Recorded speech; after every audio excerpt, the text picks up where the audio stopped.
Diario SCP es un podcast con efectos sonoros basado en el universo de SCP. Todo lo que escuches a continuación es ficción con fines de entretenimiento. Síguenos en todas nuestras redes sociales como diario-scp. Los viernes que no publicamos grabación, hacemos directo en Instagram por la tarde para platicar sobre el último episodio publicado. Viernes 24 de febrero de 2020. ¿Sabes cómo siempre dicen que lo importante es que hay salud? Y que es algo que siempre es pasado por alto hasta que tienes una enfermedad grave. O también como cuando buscas síntomas por internet y resulta que tienes algo terminal y empieces a relacionar los síntomas por lo que acabas con paranoia de lo que tienes. Pero, ¿qué pasaría si no fuera paranoia?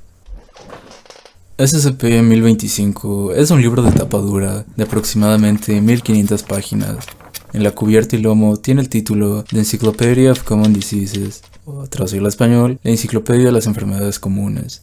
La página del editor, indicada en el libro, fue impresa en 1900 por la imprenta, pero ninguna otra copia de un libro con este título y editor ha sido encontrada, y no existe ningún registro del editor. Lo curioso de este SCP es que los lectores del libro parecen exhibir los síntomas de cualquier enfermedad sobre la que se documenten. Este efecto puede tomar entre 4 horas en manifestarse. En pocas palabras, sobre la enfermedad que leas en el libro, te va a acabar dando esa enfermedad.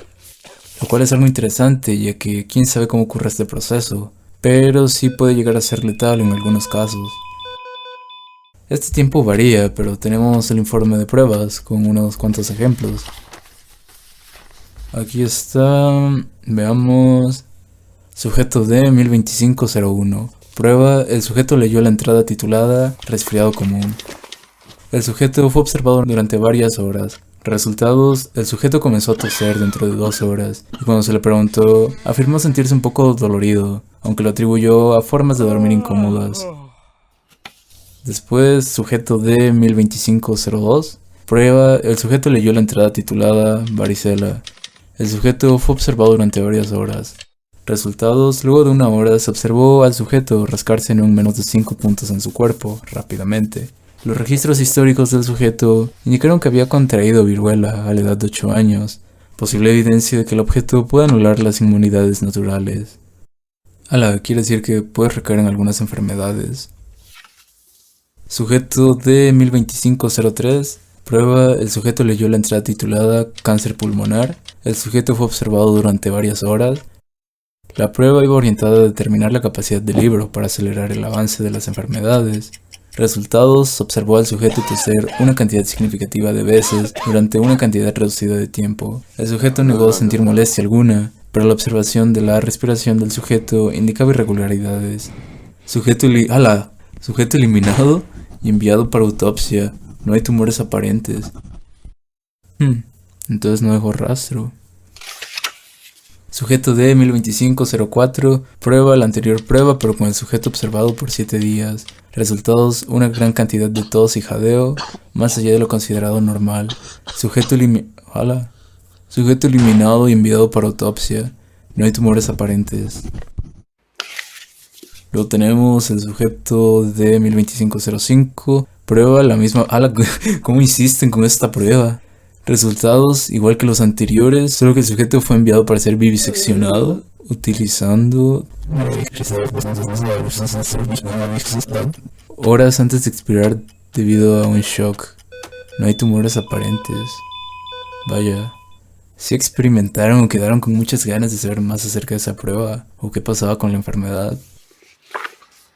Luego aquí dice, pruebas redundantes censuradas por brevedad. En resumen, cada prueba utiliza un sujeto de clase D que leyó una entrada del libro y fue sometido a vivisecciones en busca de señales de infección, siguiendo los síntomas informados. Luego de la prueba 15, la investigación fue movida a una instalación aislada, dedicada provista por 3 investigadores y 2 miembros de seguridad, un personal de clase D entregado a la vez, según sea necesario para minimizar las necesidades de espacio y de racionamiento. Qué mal por los clase D, aunque bueno, estaban ya destinados a la horca debido a los crímenes que cometieron. Aquí mínimo pueden ayudar un poco a la humanidad con su sacrificio. Después está el sujeto D-1025-27. Prueba: el sujeto leyó la entrada titulada apendicitis y se había sometido a una apendicectomía a la edad de 16 años, observado por 3 días. Resultados: luego de 52 horas, el sujeto se quejó de malestar abdominal significativo y se realizó la vivisección. No se encontró apéndice, pero el área donde debería estar normalmente se veía un poco más enrojecida de lo que debería estar, en consenso general con el personal de investigación. Quiere decir que de verdad este libro no deja rastro por citar la enfermedad, como si todo fuera psicológico, o como si te manipulara mentalmente. Sujeto de 1025-28, previamente el investigador. Prueba: el sujeto había desarrollado tos persistente a pesar de nunca haber leído el SCP-1025 y fue puesto en observación durante una semana. Resultados: nada aparente durante 6 días. A las 9:30 horas del día 7, el sujeto parecía ser un poco más alto que el día anterior, señalando como evidencia de que las propiedades anómalas del objeto pueden causar generación de enfermedades distintas de las investigadas por la víctima, y sin observación directa del material leído. La vivisección ha sido considerada pero revocada por el momento. Está bien porque es algo cruel, yo opino. Bueno, o sea, imagínate estar vivo y que te abran y te estén estudiando todo. O sea, algo muy cruel. Luego tenemos aquí el anexo 1025-02. Un equipo de recuperación fue enviado a la instalación. Luego de que no se pudiera hacer un contacto con ella durante 72 horas, los agentes encontraron a los investigadores sellados en la cabina de observación, ambos vistiendo trajes de contención biológica. Casi todos los tanques de aire estaban agotados. El agente fue encontrado arrastrándose a través de los ductos de ventilación de la instalación, con su arma de servicio desenfundada. El investigador se encerró a sí mismo en los cuarteles con un lanzallamas improvisado, hecho a partir de un aromatizante en aerosol y una caja de fósforos. Una entrevista posterior indicó que no estaba subiendo por los ductos, sino simplemente había usado su tarjeta para abandonar la cámara de observación, mientras los demás investigadores estaban distraídos.